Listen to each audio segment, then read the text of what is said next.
Welcome to tonight's webinar, Meet Your SA Crossbench Senators. My name is John Denley. I'm with A Better Boothby, a network of residents and community groups within the federal electorate of Boothby. We host events like these to improve the quality of representation of our elected representatives and to provide opportunities for the community to better engage in politics. I'd like to begin tonight by acknowledging the traditional owners of the land on which each of us meet tonight. For me, this is the Kaurna people of the Adelaide Plains. I pay my respect to elders past and present. I'm delighted that we are able to welcome tonight Senator Sarah Hanson-Young and Senator Rex Patrick to this webinar, and I thank them for making themselves available. I'd also like to thank Dr. Benito Cao, Senior Lecturer in the Department of Politics and International Relations of the University of Adelaide, who has kindly agreed to moderate tonight's webinar. I will be handing over to Benito to introduce our guests and to outline the format for the evening. But just before that, I'd like to mention that we're recording tonight's webinar, and I encourage all of us to create a safe and respectful space and discuss important and difficult issues. And on that point, I'll hand over to Dr. Cao. Thank you. Good evening and welcome again to the Meet Your SA Crossbench Senators. My name is Benito Cao, and as John mentioned, I am a Senior Lecturer in Politics at the University of Adelaide, and I will be the moderator of tonight's event. Now, before we hear from the senators, let me explain the structure of the event and the basic rules of engagement. Once I finish with this introduction and I briefly introduce the senators, each senator will have 5 minutes to make an opening statement. I will display a 20 seconds card just to give them sufficient time for the senators to wrap up their opening statement, and then I will signal time once the time has concluded. I'm happy to be a little bit flexible tonight, but still it's good to keep to time. Following their opening statements, we will have approximately until 8:30 p.m. to ask questions. Each senator will have up to 2 minutes to respond to each question. And once again, I will display the 20 seconds card if required, just to give them a little bit of warning. To allow for more questions, the senators are encouraged to keep their responses brief. And I might reduce the time for answers to 1 minute later in the evening if we have a large volume of questions still unanswered. Both senators will have the opportunity to answer all the questions, except when a question is very specific about a particular or to a particular senator. And in this case, I will only seek a response from the relevant senator. Now, the rules of engagement regarding the questions are simple. Type your questions through the chat feature. I will compile the questions and read them to the senators. The webinar format is better suited for short and direct questions. So if a question needs a preamble, feel free to write one, but make it as short as possible. And you can type your question at any time during the event. Now, you can direct your questions to one or both senators, but when the question permits, both senators will have the opportunity to respond, even if the question was directed only to one of them. Once we run out of questions or out of time, that time being around 8:40, 8:50 p.m., the senators will have 2 minutes each to make one final statement, and these final statements will bring the formal event to an end. So it's now time to introduce our SA Crossbench senators, and we have with us Sarah Hanson-Young, Senator for South Australia and member of the Greens. First elected to the Senate in 2007 at age 25, Sarah is the youngest woman elected to federal parliament. The 2019 federal election saw Sarah double her vote in South Australia and regain her seat in the Senate.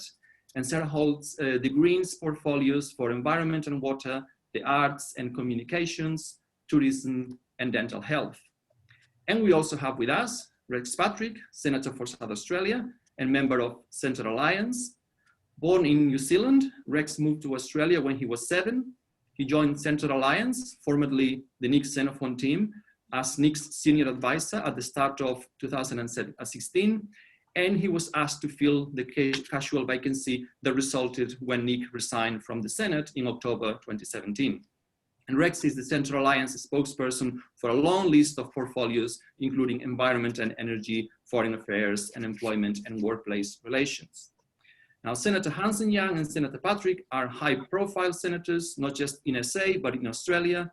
I'm not sure if I would call them political celebrities, but their political interventions and statements do get significant media coverage, and they are definitely among the most well-known senators in Australia. So this is a fantastic opportunity to hear from them. Welcome to you both again, and we'll hear first from Senator Sarah Hanson-Young. So Sarah, over to you. Thank you very much, and hello everybody.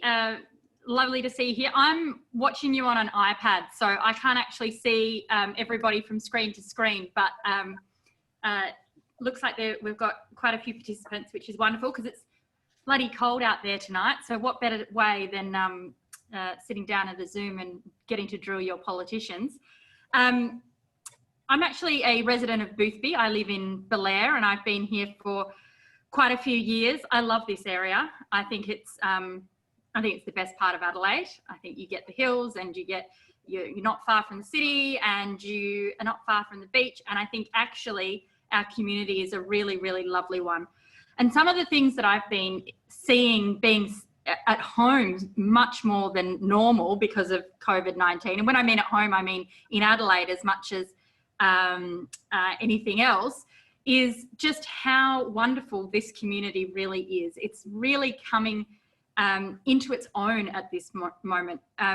Where I live, just down the road, there's a local supermarket, for example, run by a young Chinese-Australian family, and they have just done amazing things here. I went down there in about week 2 or 3 of the lockdown, and they had a note on their window that said, look, they can't open the store as much as they would like. They are making meal packs for people. Please text this number. And if you can't afford it because you've lost your job, that's fine. Just leave us a nice note and we'll find a way to cover it. You know, it's that kind of community spirit in this area, and that's what I absolutely love. A few weeks later, I went down there and it said that there's quite a few people who are prepaid coffees.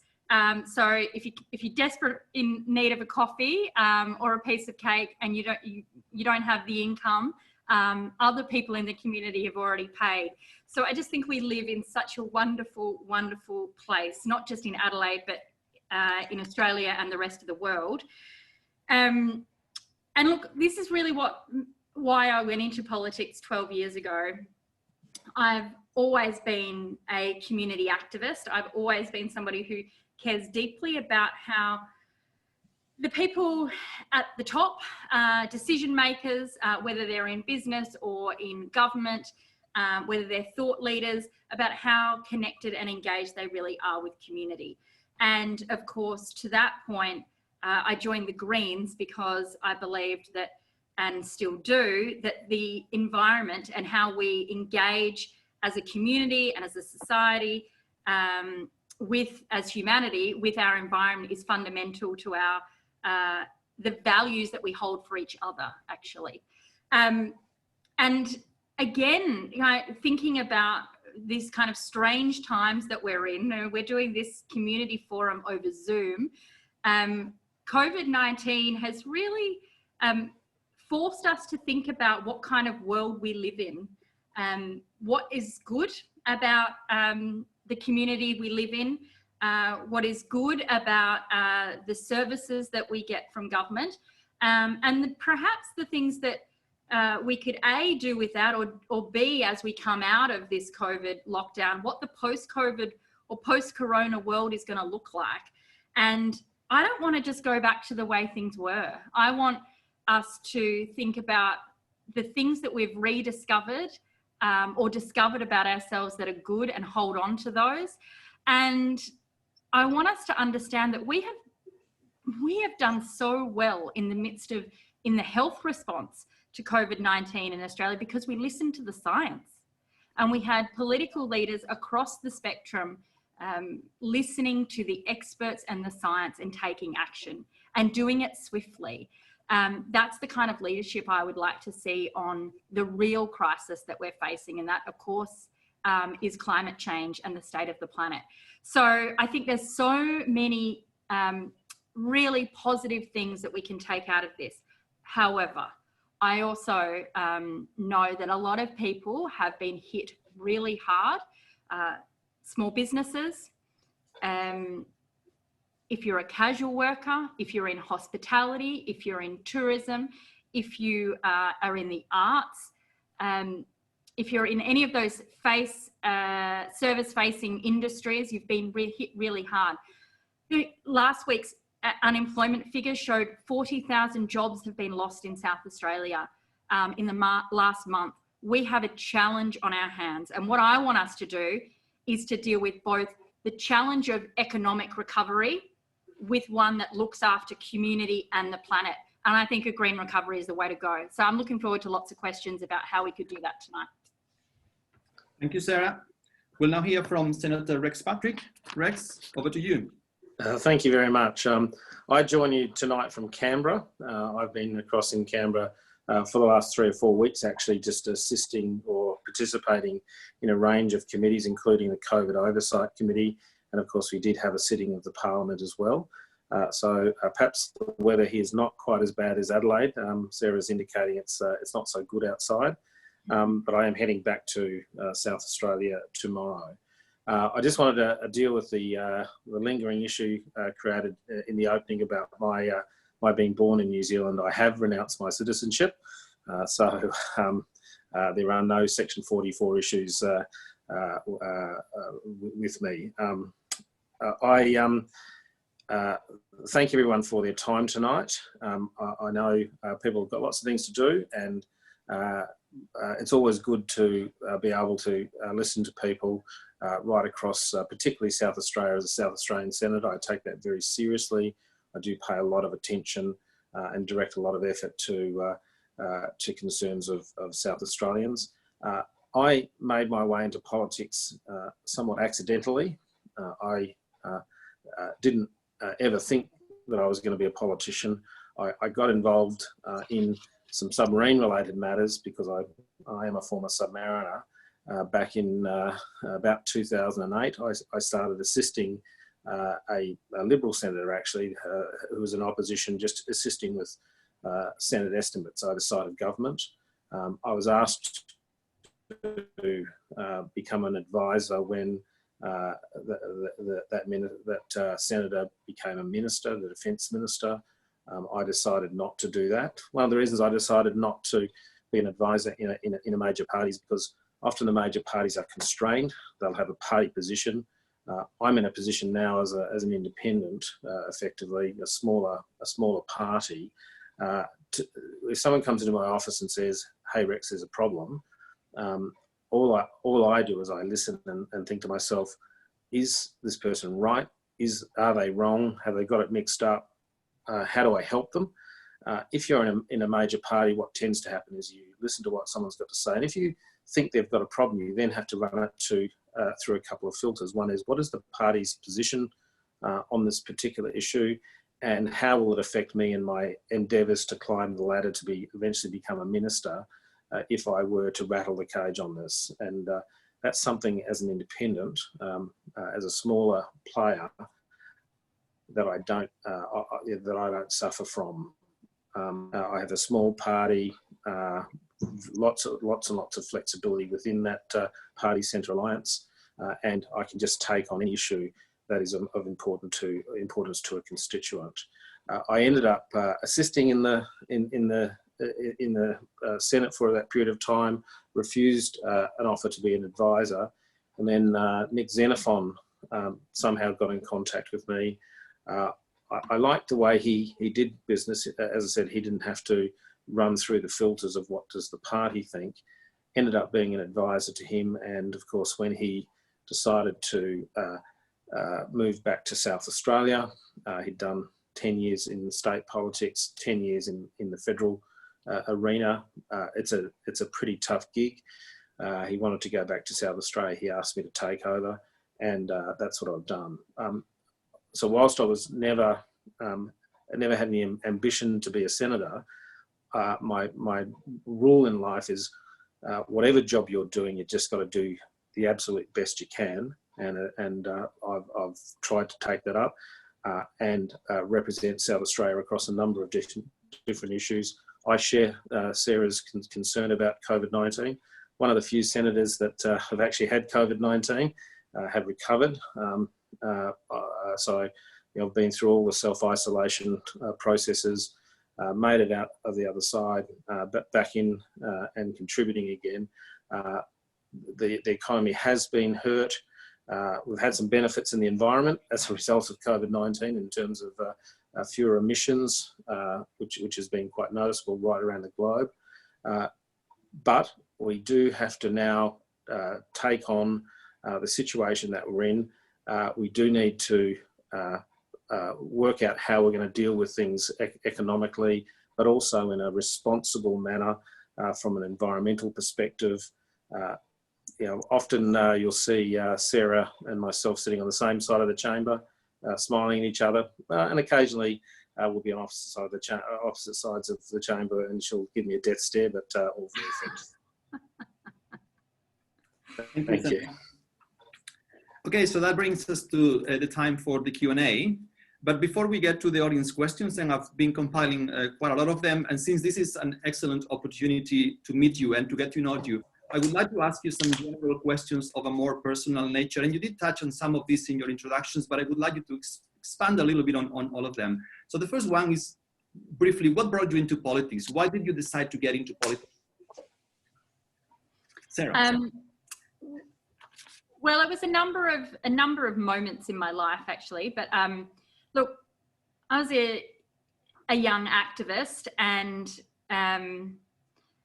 I grew up. So I'll give you a little bit of insight into my background. I grew up in East Gippsland in Victoria, in a small country town called Orbost, and I was very aware of the environment debate. My parents, we lived just out of town, about, I should say just, it was more like 100 Ks, but that's, as close as it is in some of these places. And in a very remote area, and I had to move into the town to go to high school. My parents were kind of activists, forest activists, and my mum taught woodworking, my dad drives a taxi, and kind of came from that background. But when I went to high school, I was confronted by the fact that the town, this small country town, was dominated by people who were either in the dairy industry, had kind of done a kind of sea change type, kind of moved out to the city, to the country to raise their kids, or they were involved with the logging industry at the time. And so you can imagine that in that small community, the tensions of the economics, the environmental, the social impact of that debate was palpable. And I watched that very closely. I moved to Adelaide for university and got involved in student activism. And I'd always felt very connected to environmental issues. So it was kind of who I was. After university, I went and worked for Amnesty International. I studied anthropology at uni, so I'm an anthropologist by trade. And I was very fascinated about the issue of how we treat other people. And by other people, there's no bigger issue in Australia at that time, in the early 2000s, than how we were treating refugees. And that is really the issue. John Howard was Prime Minister. We had Baxter and Woomera Detention Centre. I spent weeks and days visiting people in those detention centres and seeing nothing change. And I wanted to make sure we had people in Parliament to advocate for those issues. So that was the reason I got active. Thank you. Rex, are you an accidental politician, or is there a deeper motivation behind you getting into politics? No, I truly am an accidental politician. My background is, as you rightly stated, I was born in New Zealand. I came to Australia when I was about 7. I moved around a little bit with my parents, but ended up landing in Whyalla. And that's where I went to primary school and high school. I then, at the age of 16, left and joined the Navy. I spent about 11 years in the Navy as a submariner.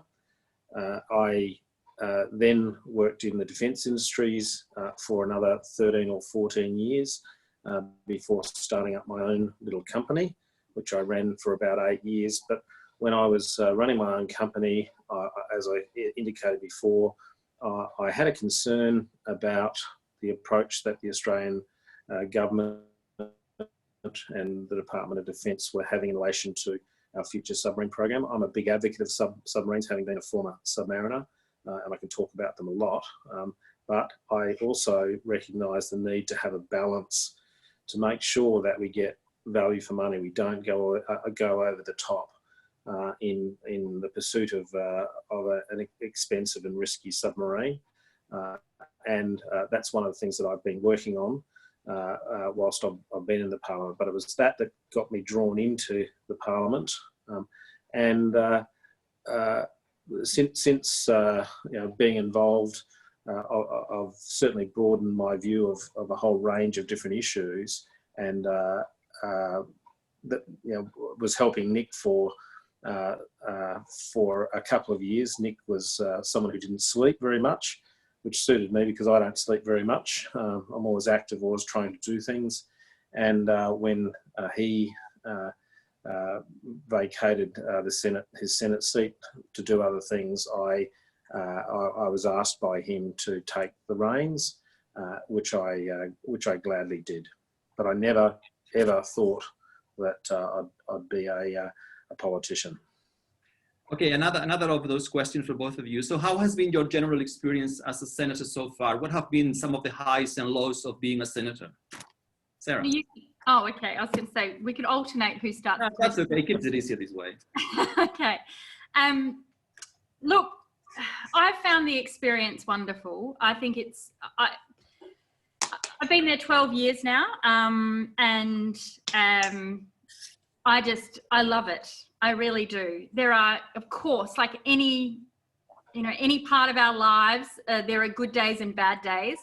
But I absolutely love it. It is an absolute honour to be on, have a platform in a national parliament to advocate for the needs of your community and to have debates with people and to actually make changes. Like I can't, no one can say that's not a great position to be in. It is amazing.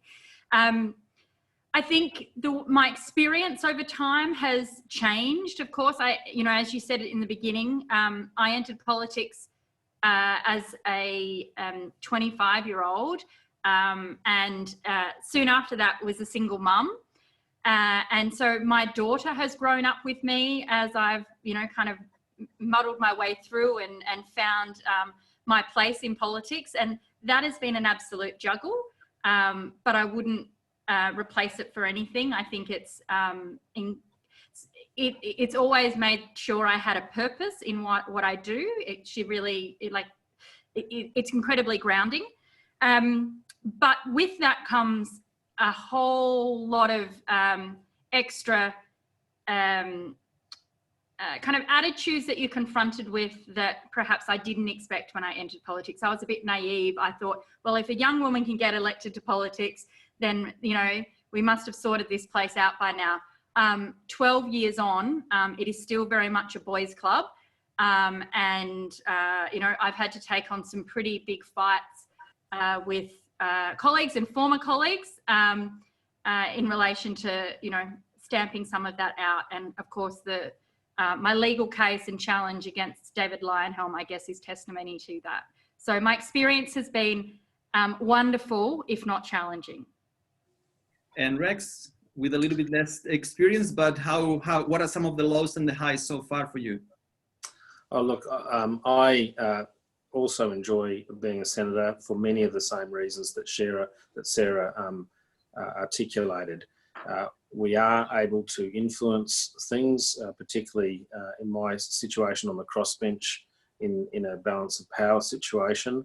That means taking ideas and views from all around South Australia and taking them to Canberra. And many people will know or may have seen my advocacy on very important issues for South Australia, like the submarine full cycle docking issues, regional security screening costs, where we had a big win last week. I also like the fact that as a senator, and Sarah will have experienced this as well, pretty much doesn't matter who you need to talk to in Australia. Within half an hour, you can get their phone number and you can be talking to an expert in a field that enables you to make good decisions, come to good voting positions. And I love doing that. I love interacting with a wide range of people.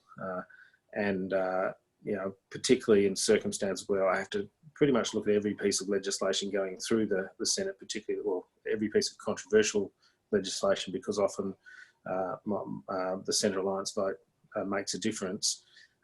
Being able to talk to all people, whether they be in business, in the unions, in science, in engineering, in the LGBTQI community, whomever it is, being able to access and talk to those people is fantastic. Highs and lows. Look, I had a great week last week in that the government backed down on their proposal to make regional users pay for security screening.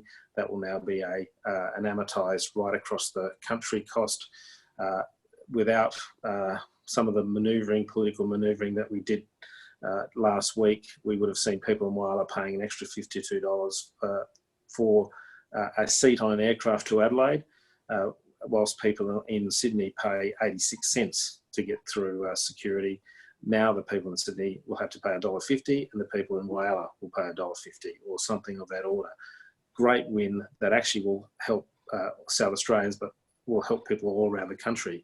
But sometimes it's even a small win. It's the ability to go across to the Immigration Minister and make representation about you know, someone who is about to be deported from the country, that has a family, and you can advocate for them and get a result where you might have a couple of young daughters or a couple of young sons get to stay in their school, get to stay in Australia. And sometimes when you get a good result like that, you can feel like you're on a high for a week. Okay, let me ask, I'm going to start going through the questions from the audience now. And I won't pick them in any particular order. I'll try to see if we can go from general to specific. There's a question that is quite interesting about your role as a senator. And that is the fact that as crossbench senators, but also as senators from South Australia, you have a broad duty to act in the best interests of the nation, but also a specific duty to act in the best interest of your state. And this is a question from Felix. And the question is, how do you balance this when they are in conflict? Sarah, you can go first again. Look, I think that's a really good question. And it's something that, you know, thankfully it's something that isn't brought up so often. But when it does, you can really see the difference between those, and sorry, Rex, you know, you can agree or disagree with me on this, but I think you can really see the difference between those people who are perhaps on the cross benches and in micro parties, and the minor parties versus the major parties, because I think, and maybe it's because we're from South Australia and there's so many cross benches from South Australia, and there is this kind of attitude that if you come from SA, everyone kind of knows that you're going to look at things through both lenses. And whereas in the bigger parties, I think the eastern states really do dominate their positions. And you see, and it's sheer numbers in the party room, right? There's so many more members of the Liberal Party room who come from New South Wales and Victoria and then Queensland than there are from South Australia. Whereas in my party room, there's a member from every state, and then a couple more from Victoria, and a couple more from Tassie, but that's really about it. So my ability to advocate for a balanced position between what is good for the whole country and what is good for South Australia, I think we have a more prominent position. And you can see that through different things. You know, I think the profile that our senators have on both state, but then also on federal issues, speaks to that.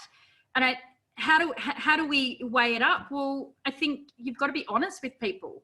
At the end of the day, we represent our community, and if our community is being undermined by something a decision that is being made in the interests of somebody else or in the interests of the whole, we just have to be honest about what that is. What are the trade-offs? What is the benefits? And why is the decision? I think too often in politics, it's easier to kind of pretend everyone's a winner and not actually talk about the issue until it blows up in your face. And I always take the position that being up front first, talk about the difficulties first, is much easier. Rex, your take on that? Okay, so firstly, often you'll find that what is in South Australia's interest is also in the interest of the nation. So often there's not necessarily a conflict. I'm slightly different to Sarah in that I'm in a party that only has South Australians, and that does give me a slightly different perspective. I'm not in a party room where we're negotiating our own policies with people from each state. And indeed, certainly, Sarah is absolutely right. We have 10 lower house members that represent South Australia. Sydney has about, I think, 50 people of that order representing the metropolitan Sydney. And actually, it's probably slightly high, but you get the drift, the gist. And it's one of those things that being a South Australian senator with no conflicts with a colleague in Brisbane or a colleague in Perth, I can advocate strongly for South Australia in certain circumstances. And I'll give you a hypothetical that's not necessarily hypothetical, but particularly in a situation of balance of power, there may be some piece of legislation. Well, there are some pieces of legislation which we'd call black, which you're not voting for, or white if you absolutely agree with them. And in those situations, you simply vote according to the way you believe. There are some pieces of legislation which are grey, in which there are good bits, there are bad bits. You can negotiate often to get amendments, changes, and sometimes we engage in what I will call public interest extortion from the government's perspective. And I might be put in a position where I say, look, in order to accept that piece of legislation, I want something for South Australia. I want to have $30 million of legal aid to assist people in South Australia. Government might come back to me and say, how about we give 45 across the country? And then I'm faced with a choice. Do we go with 45 across the country, or do I just say, no, I'm a South Australian senator and I'm going to go with $30 million of benefit to South Australia, and I do the latter. Okay.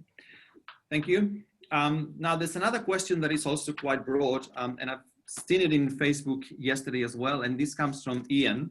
So it has a bit of a short preamble. He's saying that in the past few decades, we appear to be experiencing greater policy failures, and he mentions national water management, energy prices, health costs, youth unemployment and underemployment, banking and finance, and a long list that he calls kind of almost like an endless list. And the question is that he poses is that this seems to be given to or due to poor governance, but how did we end up here, and what can you do about it, and what can and should we do about it? I think a lot of the problem is the kind of short-termism that has crept in. And can you believe people are already thinking about what the next election is going to look like? And it feels like we just had it, and we did 12 months ago. But already, and this year would have been the year to have, in the normal cycle that it kind of feels like, the 3-year election cycle, you spend the first year kind of cleaning up whatever happened from the previous election year, whether you've changed governments or you've been re-elected. You spend the kind of second half of that into the first half of the second year actually doing things. And when I say you, I mean the government. And then you spend the rest of the time worrying about getting re-elected. So really there's 12 months in an election cycle where the government does things and takes decisions that perhaps hard decisions to make, or, advocates for things that real changes and reform that's needed. So I think the short-termism has become worse and worse. I think the 3-year election cycle makes that very difficult. I'm a strong believer that we should be looking towards 4-year terms, and that are locked in, that aren't at the whim of the government of the day, that are set, just like we have in state politics and many of the states across the country. And I think that would help. I also think the change of the media cycle makes it very difficult. It's not just the 24/7. That is obviously a problem and has created more and more of an issue, but the lack of public interest journalism creates a lack of in-depth kind of policy engagement. There is less journalists who are actually on rounds. When 6 years ago, when I was into the job, you would still have journalists who across all the different agencies who had their round. So they had become experts on these issues. So they would push ministers, they would push me as somebody advocating for something. They knew what they were talking about. A lot of that has been lost, and this becomes all very problematic and a perfect storm for a lack of policy rigor, accountability and reform. Rex? Look, I don't want to consume too much time. I would largely agree with what Sarah has said. I think that often politicians have this short view because of the things that Sarah mentioned, and she's absolutely correct that the media, nowadays, if you want a solid media story, the only place you can go is to the ABC. As a government-funded, taxpayer-funded media outlet, and they can go and spend a week in a particular location, properly investigating, properly getting all the perspectives. We just don't get that.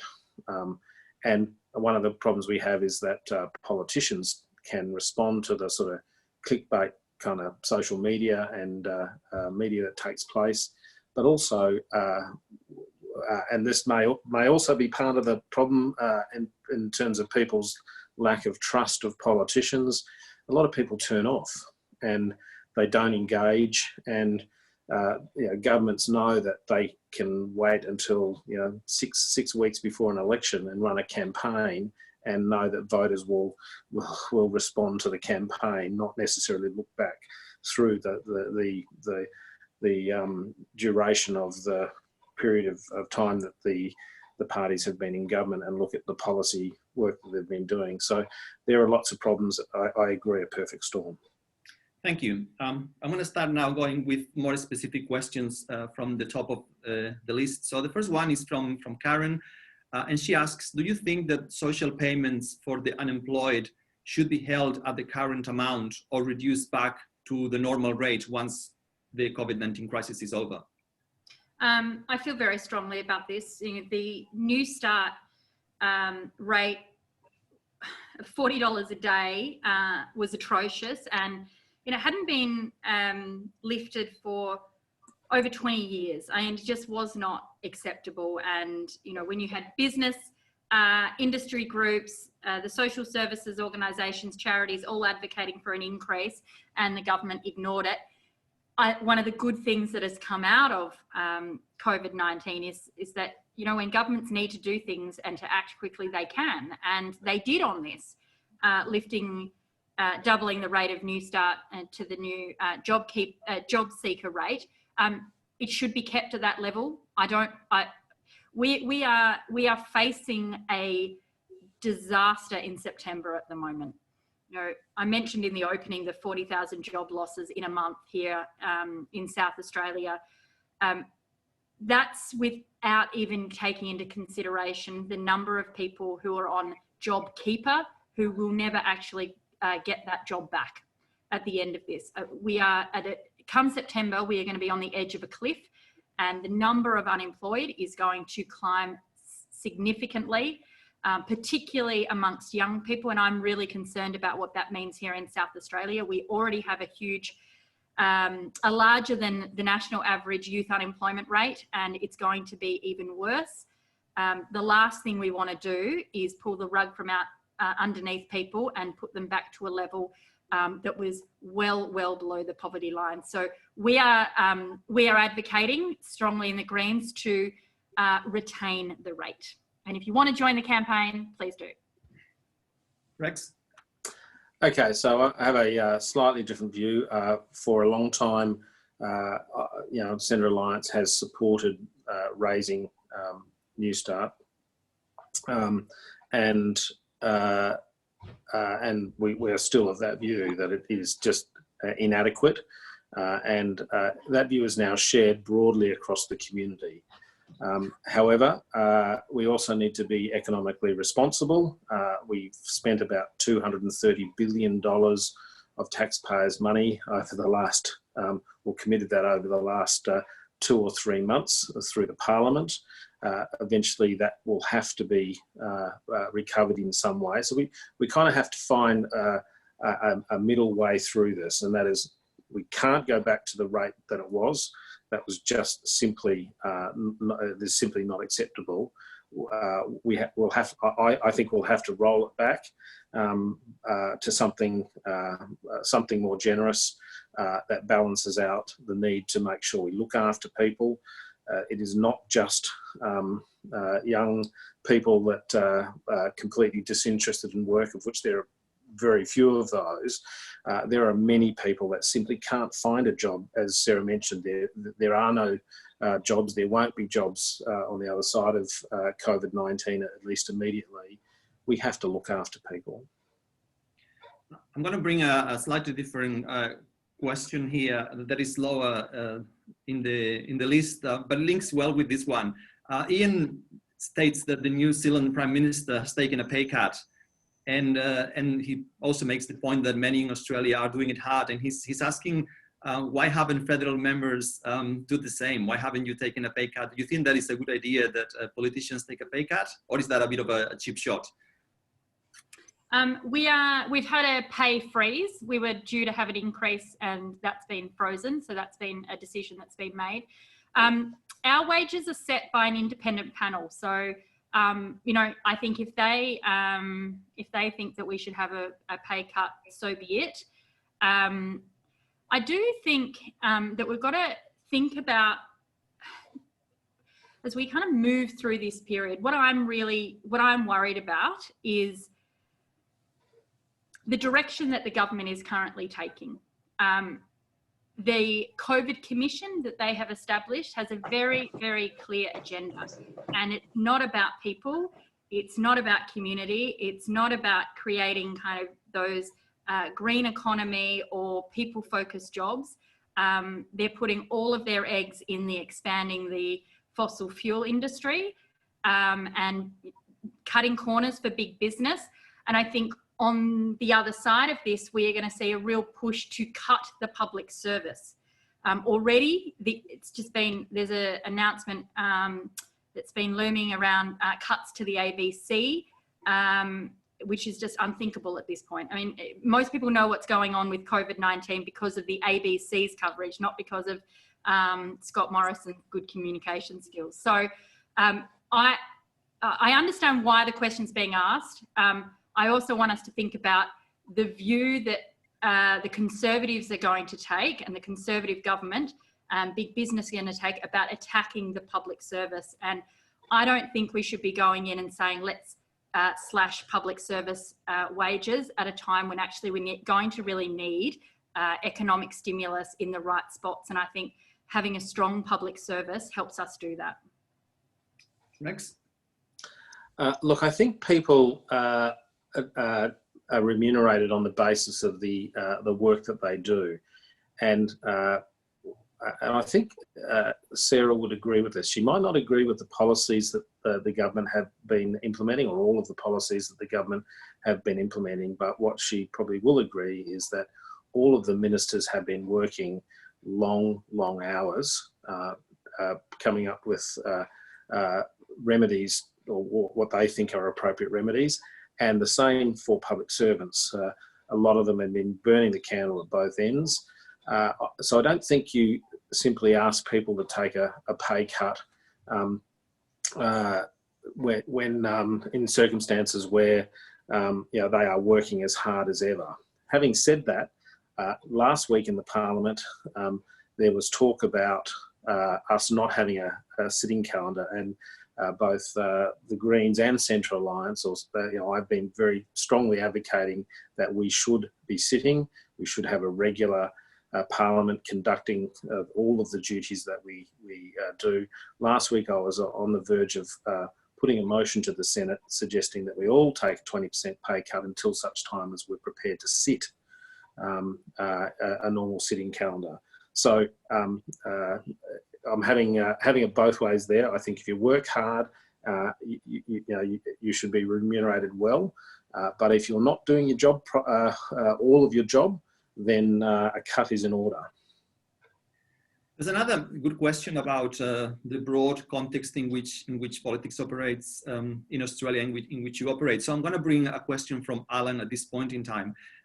He mentions that he states that irrespective of the federal and state government performance over bushfires or COVID-19, that the system of 8 state and territories plus federal governments seems to him to be too expensive and confusing for 25 million people. So do you think that there might be a need to simplify the Australian political system to handle some of these complex issues?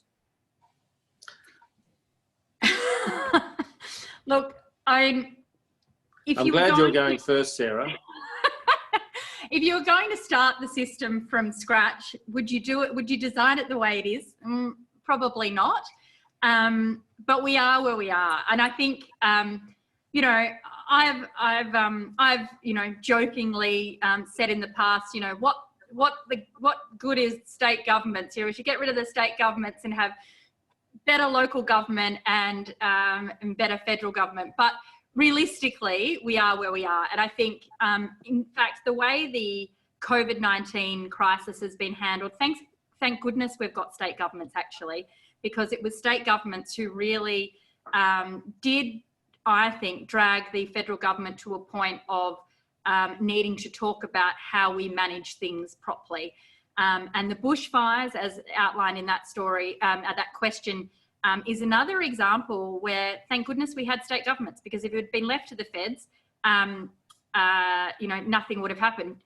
Scott Morrison would have retained his holiday, I suspect, in Hawaii for much longer. Look, I think one of the biggest problems, and I get this as a federal politician as much as probably the everyday person gets sick of it, that the buck passing of responsibility, and that always comes, everyone's happy to take the glory, but no one wants to take the blame when things go wrong. And I think the element of accountability in politics across the board is what is missing. And that comes back to some of those other questions and points we were making earlier about the kind of political culture and how we respond. I think we need a huge overhaul of accountability. We need a federal ICAC, an anti-corruption commission. We need well-funded public interest journalism and make sure our public broadcaster is able to do its job to keep us all accountable. And we need governments to answer bloody questions when they're asked, rather than just blaming public servants or hiding behind, oh, well, everyone does it, so we can do it. And I guess the good example of that is the sports rorts issue. I can't believe that, the government's got away with that for so long. And the standout issue of people not taking responsibility in the federal sphere, I would say at this point, would have to be Angus Taylor. And he has made a mockery of what ministerial accountability is, and whether state, federal, local, somebody like him should not still be in the job. Rex. Look, as much as people complain about the 3-tiered system, if it was changed, they might find themselves complaining more. And one of the reasons for that, and Sarah has a lot of portfolios. I have more because Centre Alliance is a smaller party. if someone comes to me with an issue about a tree down the road, I just don't have the capacity to take on that particular issue because I'm dealing with the Murray-Darling Basin, or I'm dealing with industry policy, or what's happening with the courts across Australia. So we have these three tiers of government to enable people to get access to a representative and a representative that has responsibilities for a manageable chunk of activity. So you can go to a state MP and talk to them about schools in the state. The federal education minister tends to look at things much more strategically. I think we do need 3 levels of government, because it allows people to connect and get access to politicians. Just imagine if you tried to manage everything from Canberra. There's 227 federal politicians or thereabouts. People just would never get in to be able to see people and deal with things. Having said that, there are ways in which we can make things better. One of the things I've got before the Senate at the moment is a bill to transfer responsibility for any water body that crosses a state boundary, which would include the Murray-Darling Basin, or indeed the Great Artesian Basin, being managed from a federal level, so you don't have parochial interests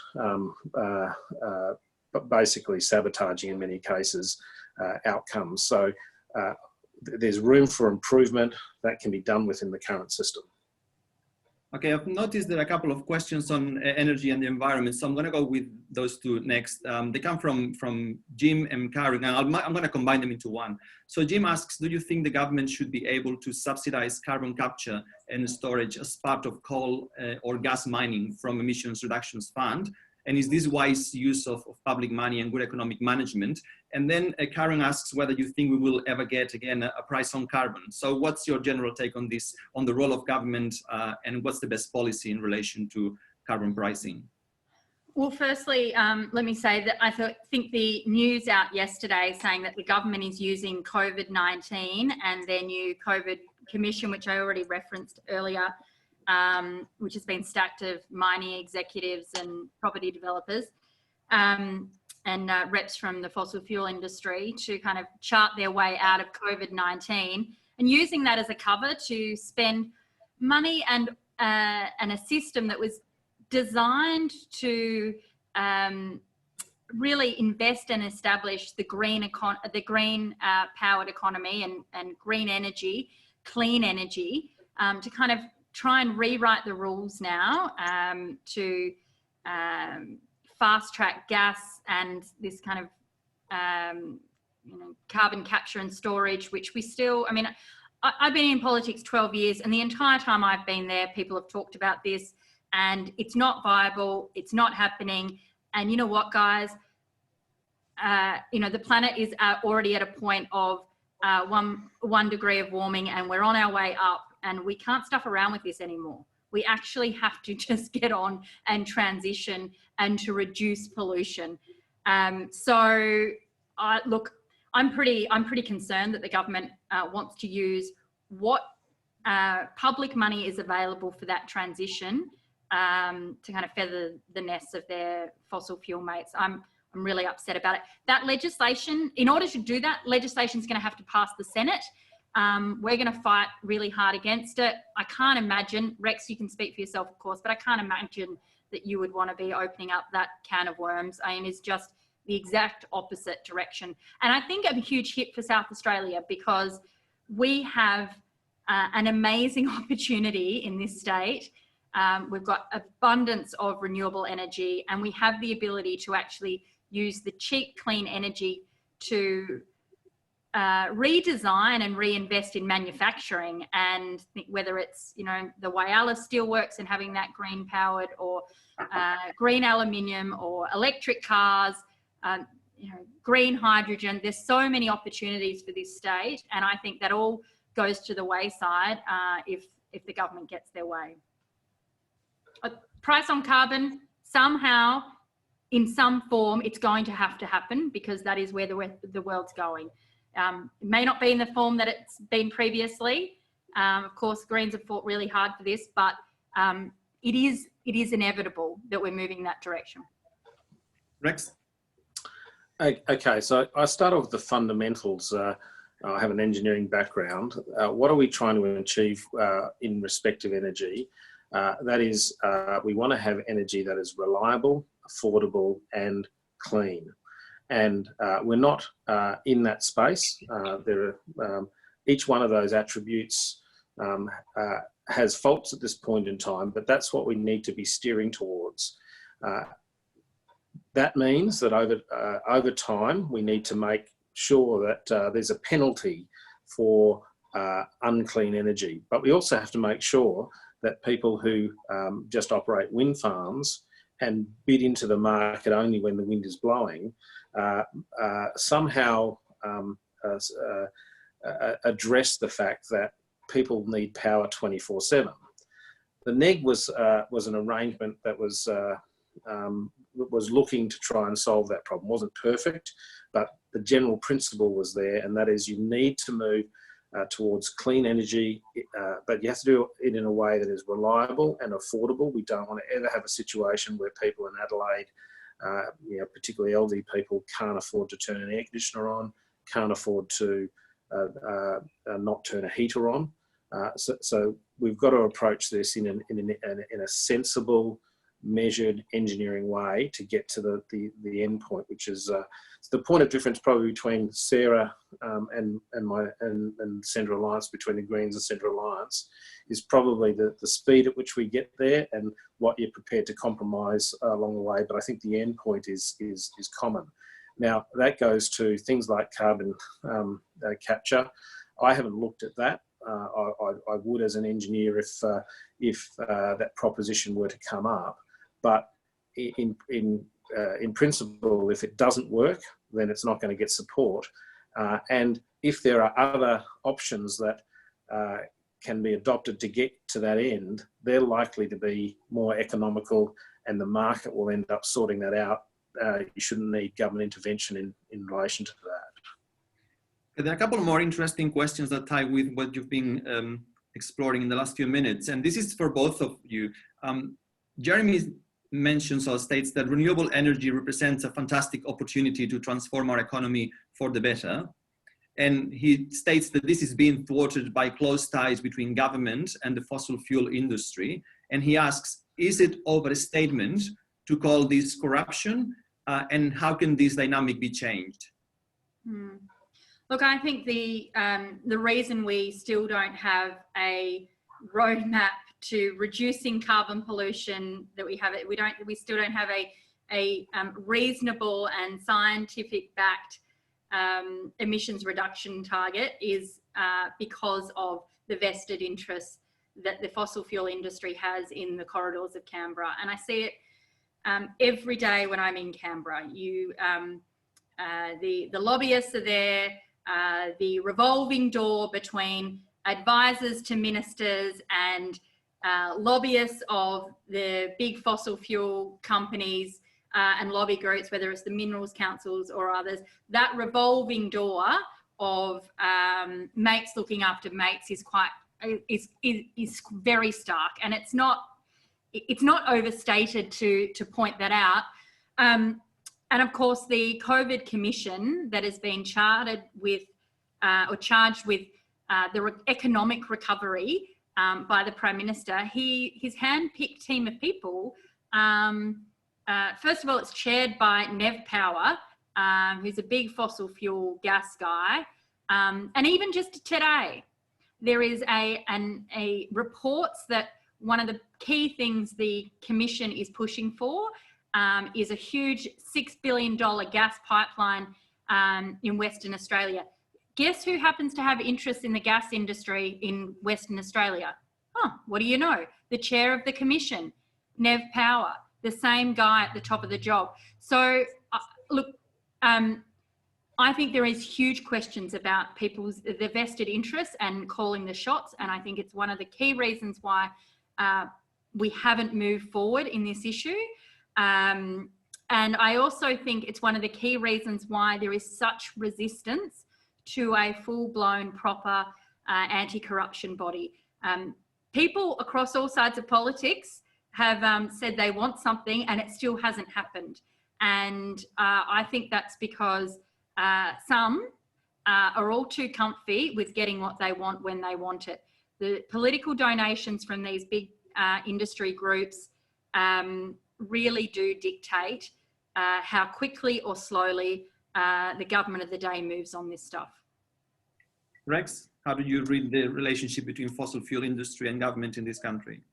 Look, there's no question that they have access to the key decision makers. Some of that access is a result of, as Sarah mentioned, I thought she was going to miss out on it, but I know that she shares similar views to Centre Alliance in respect of political donations.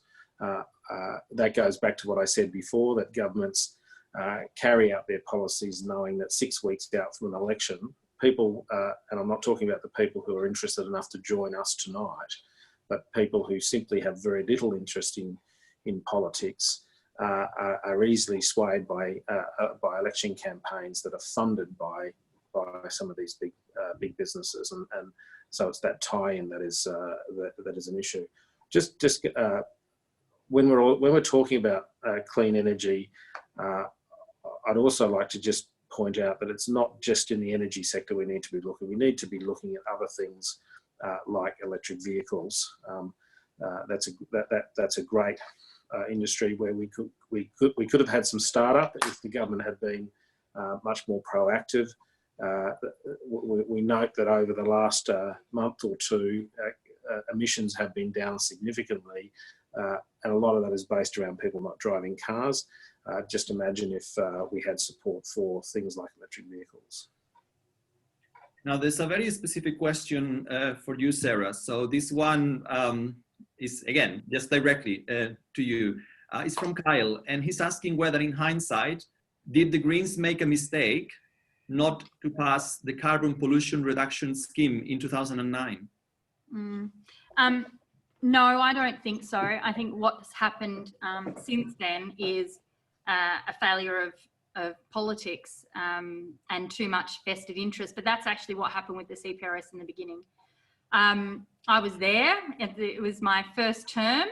Bob Brown was leader and Kevin Rudd was Prime Minister. And he'd, of course, promised to take action on climate change.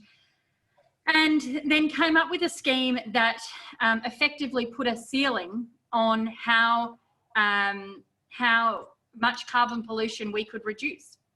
And that was because of a deal that had been done with the fossil fuel industry. And so if we were to go above that, it was going to cost hundreds of millions, if not billions of dollars, taxpayers' money in compensation. So it was the fossil fuel industry said, okay, well, we know you need to do something, but we're only prepared to give this much. And if you go anything above that, we're going to have our hand out for more public money. So they were getting paid to implement a bunch of these programs, and then they were going to have their hand out if further down the track we needed to increase the amount. And of course we did, because the ambition was so low. And we're already at, as I said, less than 10 years down the track, and we're already now at 1 degree and on track to 2 degrees of warming. And we can see how devastating this has been to the planet. So no, it wasn't a mistake. I feel very, very clear about why we did that. We tried to convince Labor to green up the scheme, and they refused.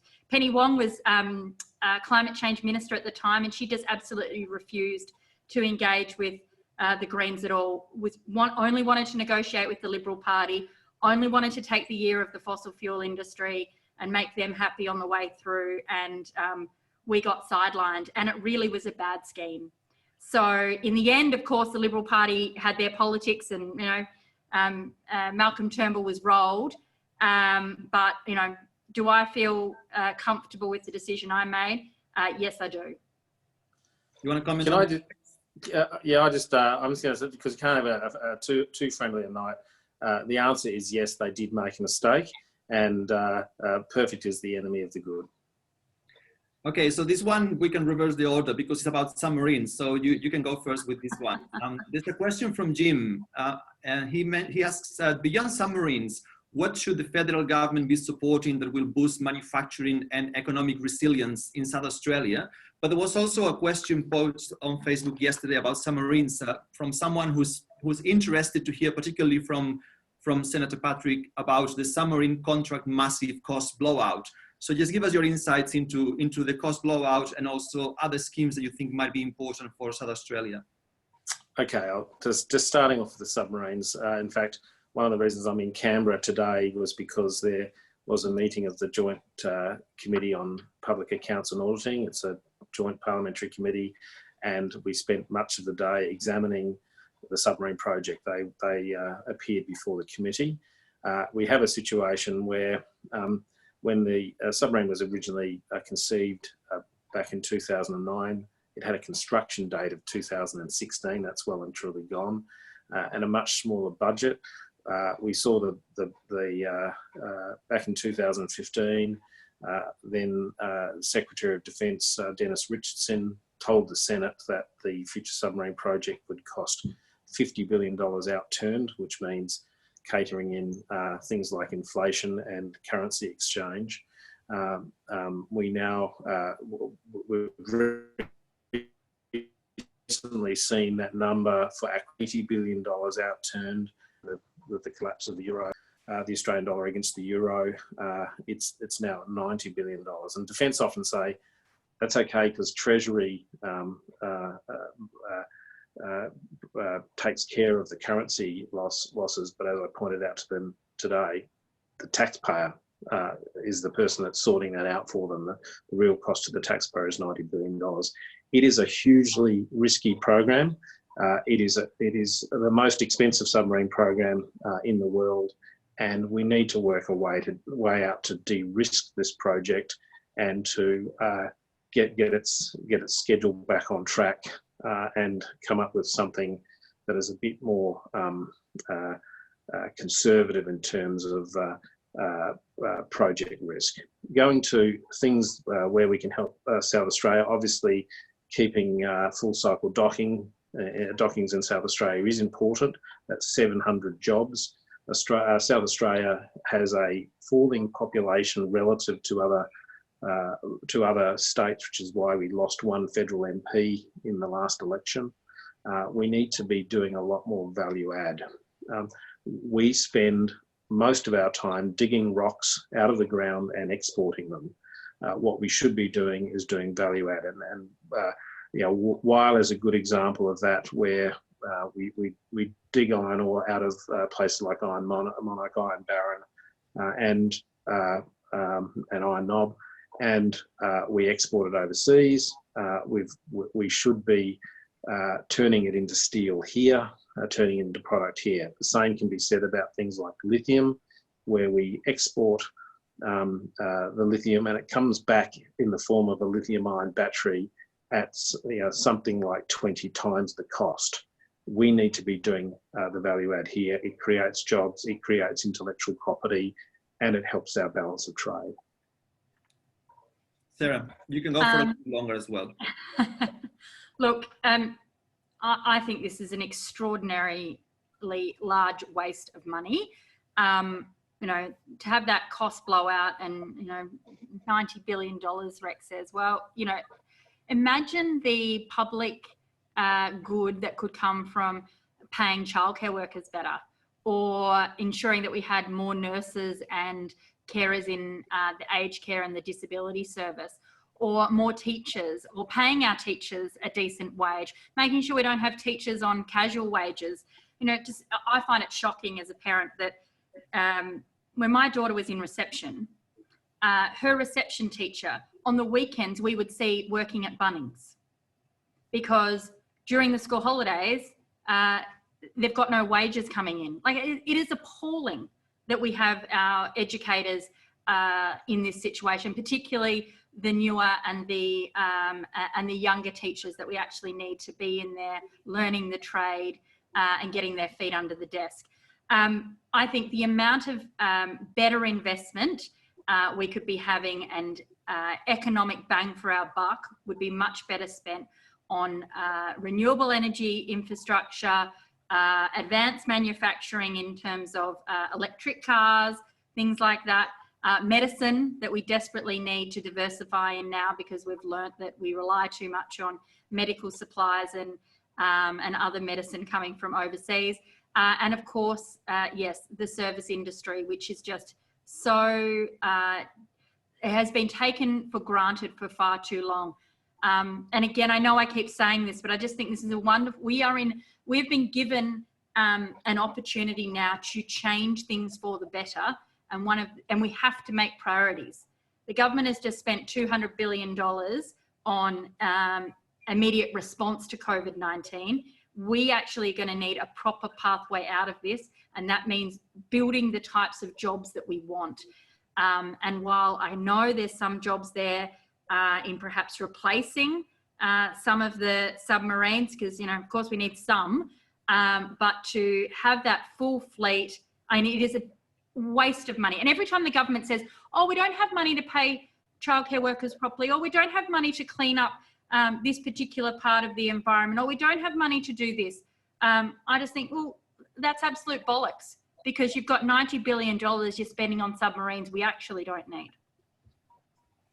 I've noticed also a couple of interesting questions from different people about elections that also tie up with some of the comments or questions from earlier. A question from Meg, which is, should elections be publicly funded? And would that help reduce the influence of the fossil fuel industries? And other people are also asking whether campaign funding regulation would be a way to improve the Australian political system. What's your take on that? And Sarah, you can go first again this time around. Yeah, I think we need an overhaul of how we fund and really hold accountability in the midst of elections. I think the donations issue is a big one. Both Rex and I have already touched on that tonight in terms of the influence that really does buy in Canberra, and not just in Canberra, but in states as well.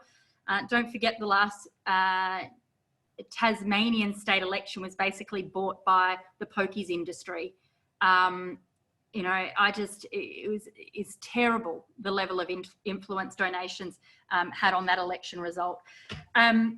So I think we do need a reform, caps on spending as well. I mean, look at what happened at the last election. $60 million spent by one person who was never going to make it to Parliament again, and that was Clive Palmer.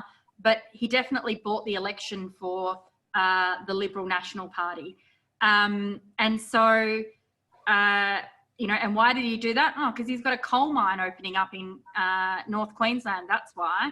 So he basically didn't just donate the money, he actually spent the money on electioneering and campaigning. So I think we need spending caps. I think we need to look at donation reform.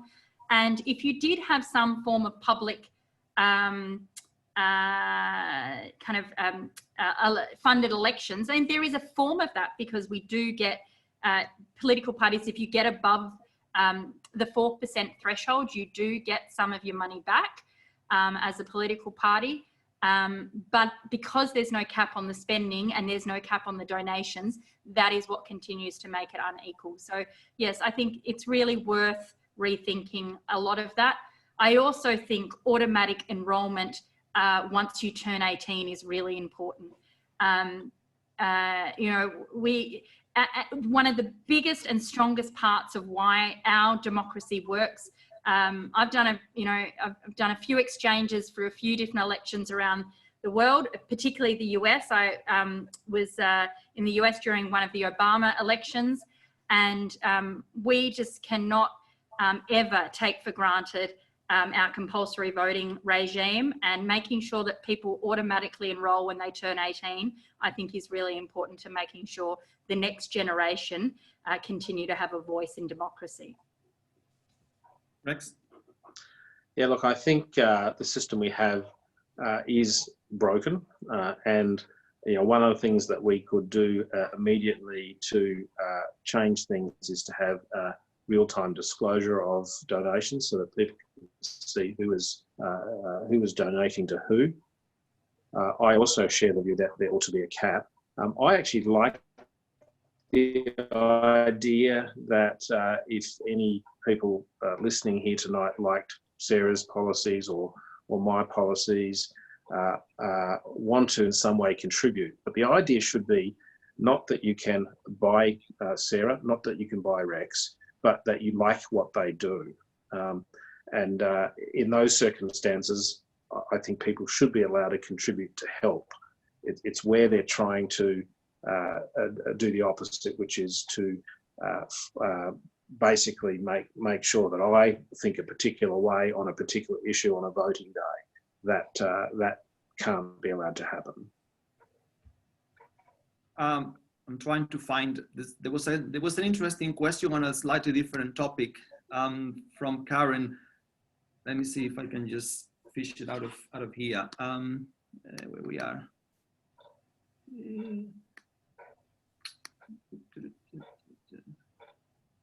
I might just go with the last one that I read, which was actually quite funny, and it maybe ties up well with your frustrations of the last few comments. Ian is saying, Sarah, Rex, you both sound as frustrated as we are. Are major party politicians no longer representing constituents? And if so, how can we demonstrably change this situation? Well, I'm glad if I'm feeling frustrated and you're feeling frustrated, that at least I feel like I'm representing you. That's great. That is by virtue of what we are elected to do. But look, I think there are. I am frustrated. Of course, I am. I think the system is broken, but it's not totally wrecked. I think it just needs. I think it needs reform. I think it needs renovation. I think it needs a refresh. And I think one of the best things, and I see this all the time, is more voices and more diversity in the parliament really does make a difference. And whether that is, I'm a big believer of the crossbench, and the more diversity and forced debate, the better. And that's why I'm in the party that I'm in. That's why I love being in the Senate, because you get to actually debate the issue and not just rock up to a major party room and be told by your minister or your shadow minister, this is what we've already decided and this is what you're doing. Every issue that I vote on, I can thrash out either in my party room or on the chamber floor. Sometimes we thrash it out in our party room on the chamber floor, believe it or not. I'm sure Rex has seen that sometimes. I think more diversity is better, and that includes, of course, the different demographics. I really, really think we need more women in the parliament, and I can see there's a few keen women in this room tonight and commenting. Some local councillors, which I think is fantastic. I think we need more women at all levels of government, and we also need people from different backgrounds, and whether that's culturally, whether it's demographically, economically, we need to find ways to get a broader representation of the community in Canberra. It's difficult because there are sacrifices. I've got a 13-year-old daughter. Some of you may have seen her pop down here before. She thought this was over. It's almost bedtime. It's a school night tonight. But, there are sacrifices that we have to make. And I think as part of the overhaul of politics, getting the money out, getting out the vested interests, if you have more people in there who are in there for the right reasons, and happy to work across party lines, the better. I'm really anti the opposing for opposing's sake. If someone's got a good idea, let's think about it, let's debate it, let's talk about how we can do it. I don't care whether it's Rex's idea or my idea or someone else's idea. If it's a good one, let's try and work out how we implement it. Rex, how frustrated are you, and how did you see the way out of that? Okay, so you know, sometimes frustrated, sometimes have the ability to influence. So sometimes you win, sometimes you lose. But let me share some secrets of the chamber with you, and Sarah will no doubt nod her way through this. When the bells ring and we go and sit and we have a vote, what happens is, you know, generally the crossbench will go in there. They know exactly what they're voting on. They'll know what the amendment is, and we'll sit next to a colleague. You know, sometimes I'll be sitting on the Liberal side of the chamber, sometimes on the Labor side of the chamber, or sometimes it's just Centre Alliance of the Greens, in some circumstances as well. Yeah, often, perhaps too often. I don't know, but when I sit next to a Liberal or a Labor colleague, and I say, "Do you know what you're voting on?" They've got no idea. They simply come in and they look at where the whip tells them to sit, and that's where they sit. I sort of disagree a little bit with Sarah. I think all politicians come into Parliament House with the view that they want to do good.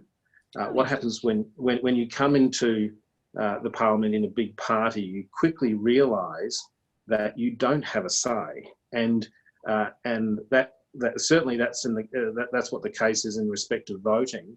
That even sometimes when you want to stand up and say something in the chamber, you are constrained by the party line. So it goes back to that problem I talked about before. If you are a single player, an independent, to win an election is hard, really hard. But if you win, you've got this great flexibility. You can disrupt. You can call the issues out. You can you're unconstrained. If you're a really big party, that's often what it takes to win an election, to win that 6-week or 10-week campaign, whatever it is, using all those donations. But you end up only a few people inside the party get to have a say, and everyone else quickly works out that they have to kind of compromise themselves to try and work their way to eventually being a minister. And they often spend the next 3 or 6 years grumbling to the rest of us about it. They do. I've also noticed a series of questions around inequality, and in connection particularly with the post-COVID-19 world. So I'm going to read a little bit of the preface for the question from Ian, and then tie it up with a couple of other questions. So he writes, post-COVID-19, it is well accepted that 2 key groups will likely suffer more than most once the recession hits, and this is the old people, the 50-plus-year-olds, and the youth. But I would also notice from a different contributor that also the temporary migrants, refugees, asylum seekers might be other groups that might be hit hard by the recession and by the crisis. So the scenario continues. This pattern was apparent after each recession in past decades. And the question is, what can we do differently this time around, post-COVID-19, to ensure that the impact on the usual casualties is minimized? How are we going to protect the particularly vulnerable groups in the coming months and years ahead? Or what are you doing to enable that protection? It's a really good question, and I'm very fearful that what Ian has outlined is exactly what is set up to happen and is happening. I fear that at this point, the health response to the crisis has been really good, and so therefore there's a bit of a false sense of security about how hard things are going to get. The other element is that the government did get money out the door very quickly. We talked about JobSeeker already. The JobKeeper, for those who were able to access it, has started to make a difference. But those things finish in September. And I think that is when we are really going to see how ugly things are. I think it's a bit of those figures are quite masked at the moment. That unemployment rate of 10%. Actually, I saw the Australia Institute had crunched the figures out of the ABS stats the other day and showed actually the unemployment rate at the moment is really sitting more at 20%. nationwide. And of course, young people are going to be worse hit because of the nature of the work that they do, hospitality, retail, casualisation, and just not being able to have enough experience under their belt that when they do start reapplying for jobs and jobs are going, they're competing against people who have done these jobs before. So young people are going to be really hit. I agree that also the over 50s, because and I keep hearing this, you know, constituents keep writing into me about this, particularly here in Adelaide, but elsewhere across the country, that they fear they've just lost their last job ever, because it's going to be really hard to get back in. And I think there is a real risk of that, particularly of women in the service industries, whether that's in caring roles, jobs that were more casualised, or they were kind of they'd been kept on, and it was always kind of like they kept on, but maybe the employer wasn't going to replace them after they retired, and now their job's just gone. So I think there is a real risk there. The migrant visa issue is really problematic, and that's already having an issue. Again, because of the types of industries that these people are employed in, retail, hospitality. A lot of these businesses are just actually going to hit the wall and not come back. What do we need to do? We need a green recovery. We need a job guarantee. The Greens announced earlier this week a job guarantee for the next gen guarantee, we're calling it, particularly for young people, so that if you want to study, you're guaranteed a place at study. If you want to volunteer and get your skills up, you'll be supported in doing that. If you want a job, we will give you a job. And there is a variety of different projects, but they all really focus on making this world greener and healthier, because we could kill two birds with one stone here. Fix the unemployment issue, invest in money for an economic stimulus, and clean up the environment in a way that desperately needs to be done. So if anyone wants the details, it's all on our website, and it was announced this week. But a green recovery, I think, is desperate. And big business right around the world is now calling for this as well, including the World Economic Forum today. Rex, you can go on for a little bit longer as well. Okay. Firstly, well, it is a big question, issue. actually. Yeah, it is a big question. I know. That's why I'm letting you go. Okay. So first and foremost, we need to make sure there's a safety net, and that safety net has to be a bit higher than what it was going into this crisis. I am very disturbed by the fact that the government didn't allow JobKeeper to be extended to people long periods of time, and had integrated into the community and really didn't have permanent residency because of Home Affairs 2-year processing timeframes. Also for casuals, it is the nature of our workforce, and it's a bit unfortunate, but the reality is we have a lot of casuals, and in effect the government turned their back on those casuals. So not only do we end up with a situation where we have people not in work, we'll have a number of people who have fallen through the financial floor here and are really, really struggling. It's going to be much harder to get those sorts of people back to where they need to be.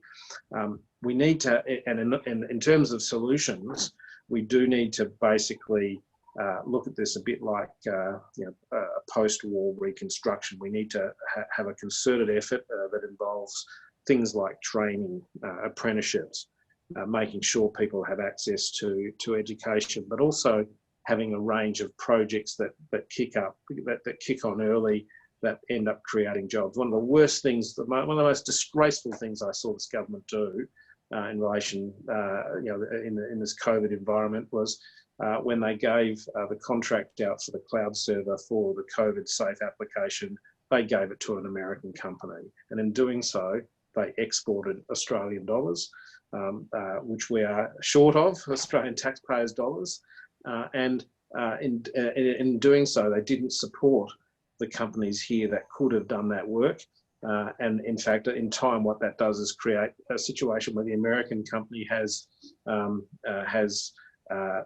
more money to invest in R&D, and the Australian company struggles. We need to start looking at how we spend taxpayers' money to direct some of the wherever possible money here, and having that sort of economic benefit test that is in the Commonwealth procurement rules, where we can not necessarily discriminate against other countries, but for every tender we should look at the solution and say, how many jobs does that create? How much investment, capital investment, does that bring to Australia? How much supply chain activity does this excite in the economy? And I don't care if you're a Japanese company or a British company or a Chinese company or an American company or an Australian company. I care about how much economic activity you generate here in Australia. Of course, the Australian company typically will have an advantage because they'll understand our laws, they'll have a footprint here already. So there's things that we can do. We need to look at things differently.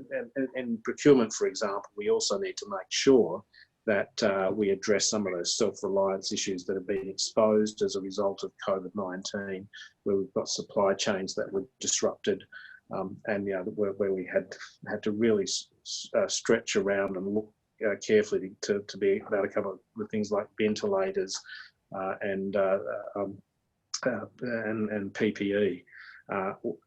Unfortunately, I don't think the government is thinking in this way, and they want to go back to business as usual.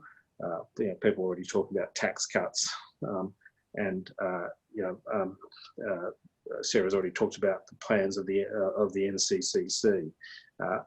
Look at those electric vehicles. Look at some of those technologies that will get us to cleaner energy much sooner, more sustainable environment much sooner. Lots of things we can do, and that requires leadership and not approaching things in a business as usual manner. Okay, before we wrap up and you share with us your concluding remarks, one final question. We've been very much preoccupied with COVID-19 for the past few weeks or months. And I think maybe because of that, we've lost track of other things that are happening. But what, if any, significant policies or initiatives have been approved in the past few weeks that have gone under the radar because everyone is focused on COVID-19 crisis that you think we should be aware of? There's a few things. One of the things that is being underway, which is now being conflated with COVID-19, although I'm not sure many people know about it, and this is a bunch of changes to environment protection laws. There are federal laws that are meant to protect our environment, protect our wildlife, and the government is fast-tracking a huge number of applications through that by June 30. They just approved a new mine today in Queensland. There is kind of various different things underway still in relation to Adani, that coal mine, but there's a bunch of other things in relation to developments that are being fast-tracked through those laws, and kind of this kind of bilateral arrangement that the federal government has with various state governments to fast-track, and then they're going to change the laws permanently.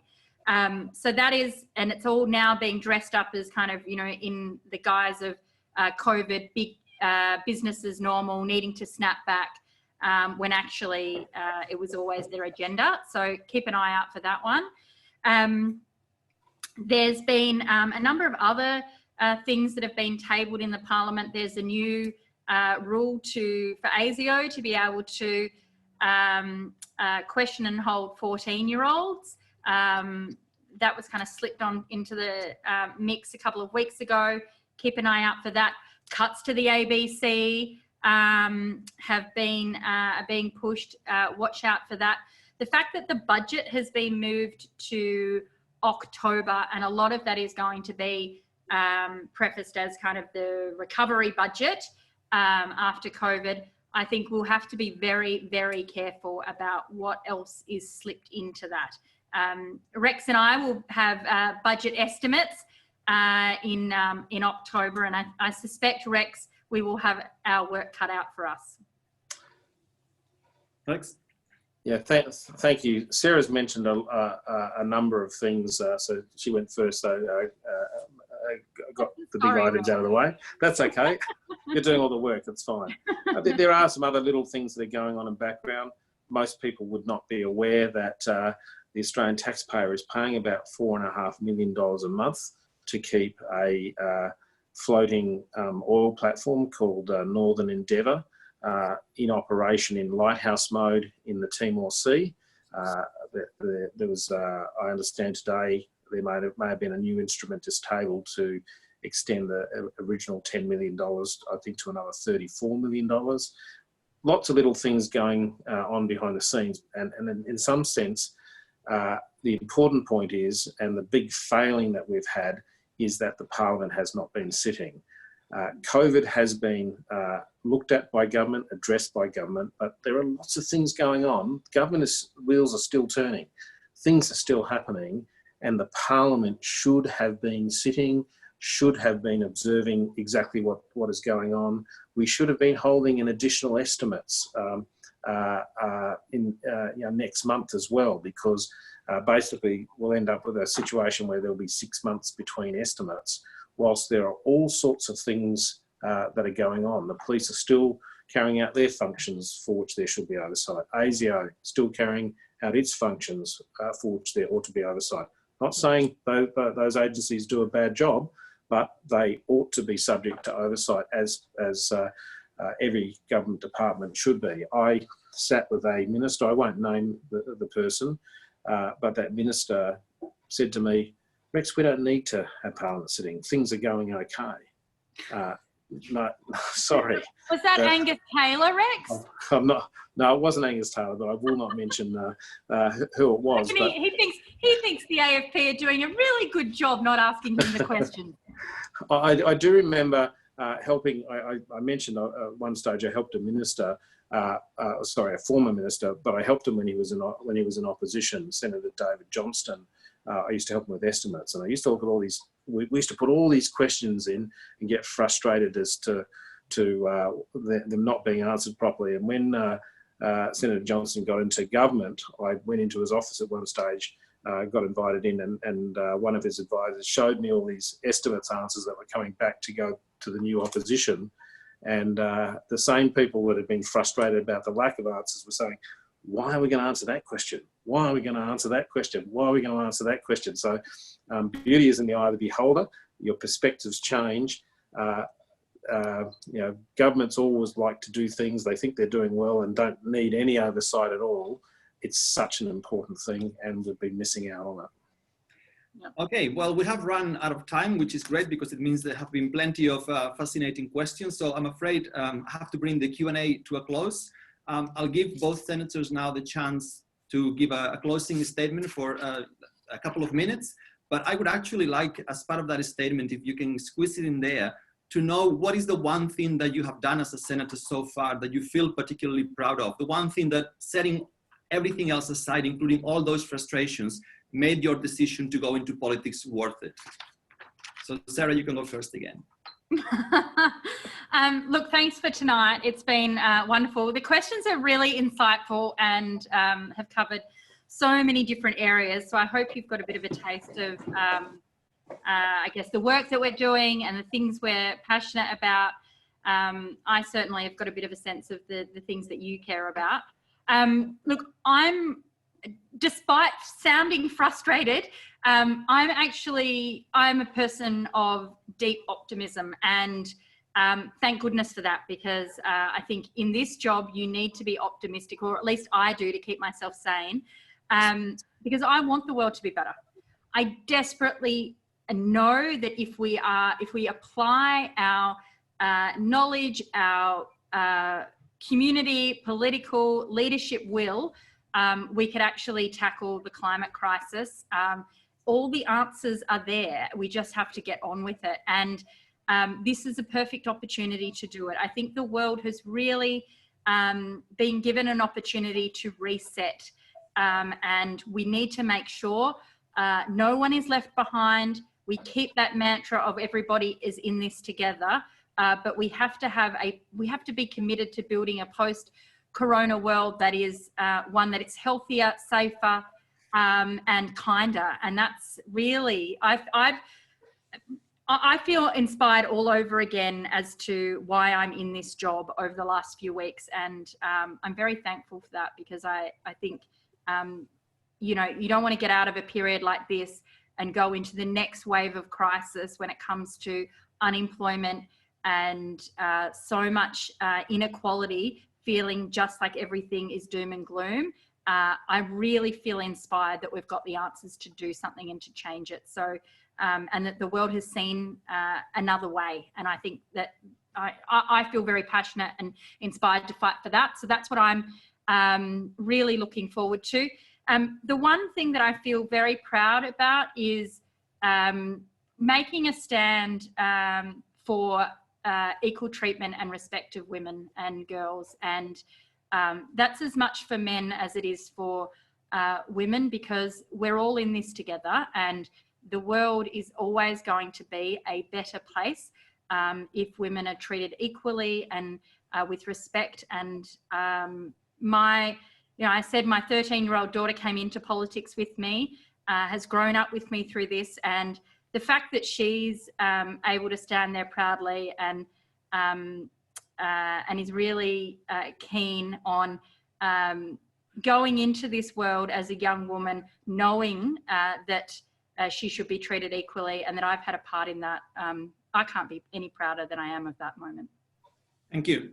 Rex, you can go for 3 minutes as well.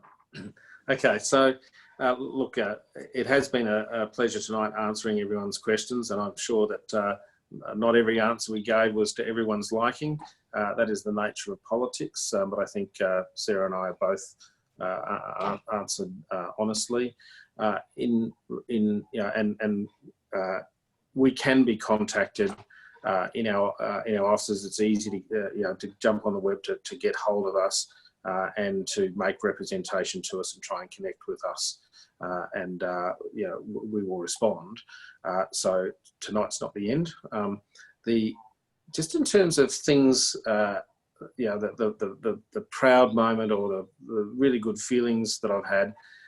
The difficulty is in trying to pick the stuff that you do that is stand out. I mentioned at the very start the great feeling. I felt like I was walking on the clouds on the couple of occasions where I've helped people stay in Australia that would otherwise have been deported, and help their families.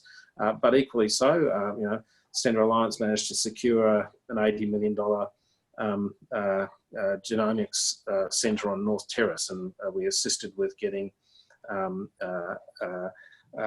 port for or funding for Cape Hardy, which is on the Eyre Peninsula, a proton unit in Adelaide as well. We've helped to push those things to South Australia. So sometimes the things we do are very personal. Sometimes they are beneficial to the community.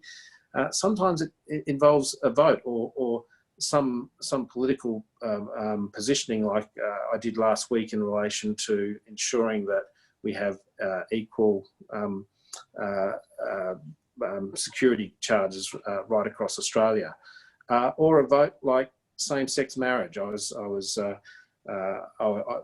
one of my first month or so in the Parliament, being able to be part of that. And I'll even go back to just some simple procedural things.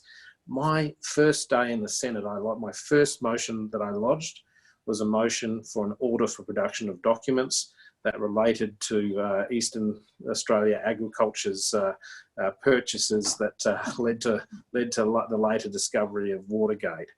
Lots of things we do that sometimes they give you an instant rush. Other times you sit back and ponder and go, geez, that was good.